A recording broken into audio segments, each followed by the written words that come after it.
Chapter 36. Now it came to pass in the 14th year of King Hezekiah that Sennacherib, king of Assyria, came up against all the defenced cities of Judah, and took them. And the king of Assyria sent Rabshakeh from Lachish to Jerusalem unto King Hezekiah with a great army. And he stood by the conduit of the upper pool in the highway of the fuller's field. Then came forth unto him Eliakim, Hilkiah's son, which was over the house, and Shebna the scribe, and Joah, Asaph's son, the recorder. And Rabshakeh said unto them, Say ye now to Hezekiah, Thus saith the great king, the king of Assyria, What confidence is this wherein thou trustest?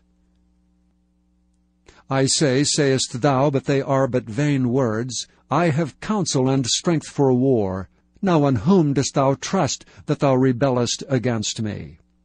Lo, thou trustest in the staff of this broken reed, on Egypt, whereon if a man lean it will go into his hand and pierce it. So is Pharaoh king of Egypt to all that trust in him. But if thou say to me, We trust in the Lord our God, is it not he whose high places and whose altars Hezekiah hath taken away, and said to Judah and to Jerusalem, Ye shall worship before this altar? Now therefore give pledges, I pray thee, to my master the king of Assyria, and I will give thee 2,000 horses, if thou be able on thy part to set riders upon them. How then wilt thou turn away the face of one captain of the least of my master's servants, and put thy trust on Egypt for chariots and for horsemen? And am I now come up without the Lord against this land to destroy it? The Lord said unto me, Go up against this land, and destroy it. Then said Eliakim, and Shebna, and Joah unto Rabshakeh, Speak, I pray thee, unto thy servants in the Syrian language, for we understand it, and speak not to us in the Jews' language, in the ears of the people that are on the wall. But Rabshakeh said, Hath my master sent me to thy master, and to thee to speak these words? Hath he not sent me to the men that sit upon the wall, that they may eat their own dung and drink their own piss with you?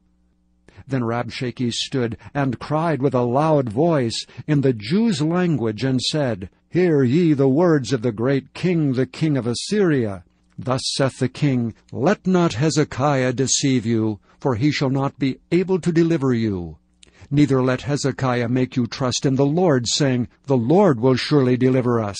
This city shall not be delivered into the hand of the king of Assyria. Hearken not to Hezekiah.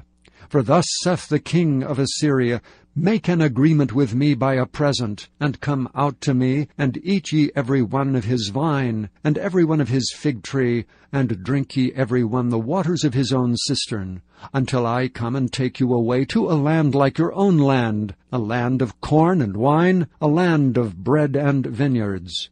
Beware lest Hezekiah persuade you, saying, The Lord will deliver us. Hath any of the gods of the nations delivered his land out of the hand of the king of Assyria?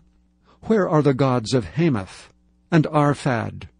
Where are the gods of Sepharvaim? And have they delivered Samaria out of my hand? Who are they among all the gods of these lands that have delivered their land out of my hand, that the Lord should deliver Jerusalem out of my hand? But they held their peace, and answered him not a word. For the king's commandment was, saying, Answer him not.